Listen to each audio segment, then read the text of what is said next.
If you want to see all the references to the original Halloween films, then stick around to the end of this video. Halloween is coming again this year.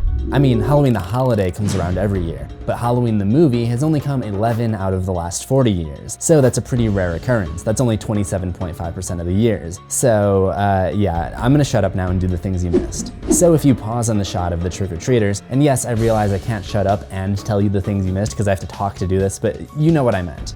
But if you pause on the trick-or-treaters, there's actually a girl wearing an O.J. Simpson jersey.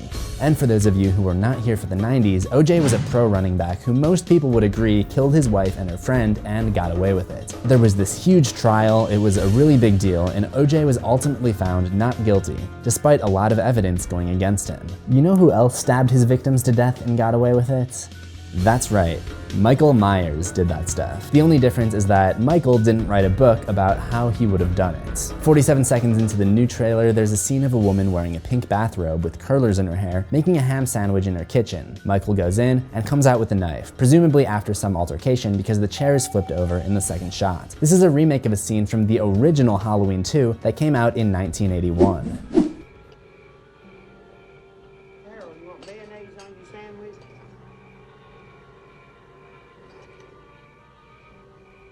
It's also how Michael gets his knife in that movie. Sometime early this evening, authorities have confirmed that all three of the victims are teenagers, 2 girls and a boy.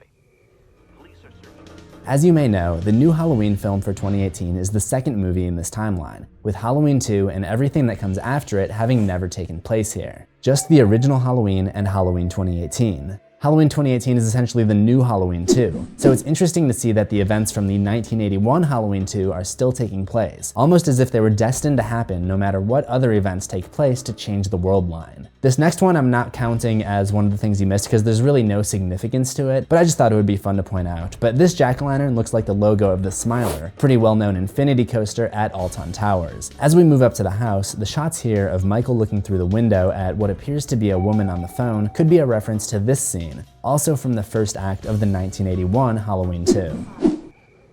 There was someone screaming next door. Yeah, Mr. and Mrs. Elrod. His wife's always picking on him.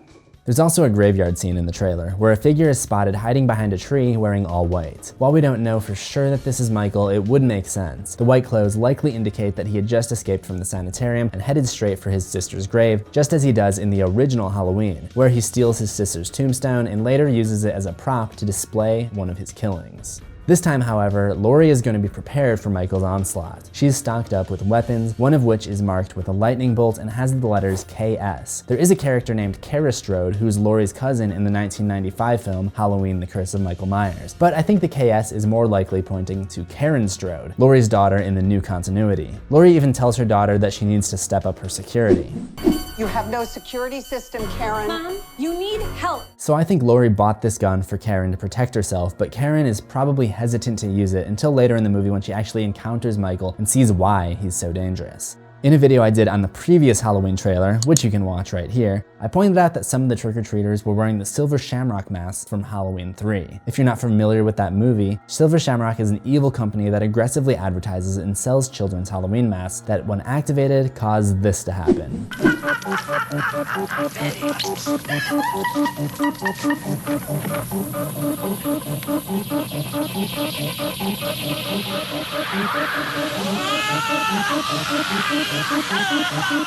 In the new trailer, we get a better look at the masks and see that all 3 of them are present. Please keep in mind that this does not take place in the same universe as Halloween 3, and the appearance of these masks is probably just an Easter egg. At the end of the trailer, when Laurie's hysterically waving the gun around, her light briefly shines onto a closet, where one of Michael's victims has been stored on the top shelf. At least he's tidy and organized. I don't think O.J. Simpson can make that same claim. Did you catch anything that I missed in the trailer? What do you make of the number 330 being written on the shack? What does this text on the jack-o'-lantern say?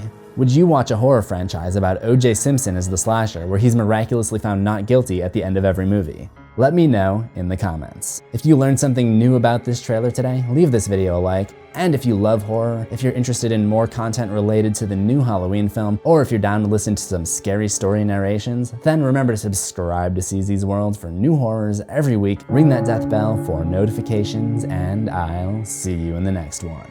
Assuming We both survive.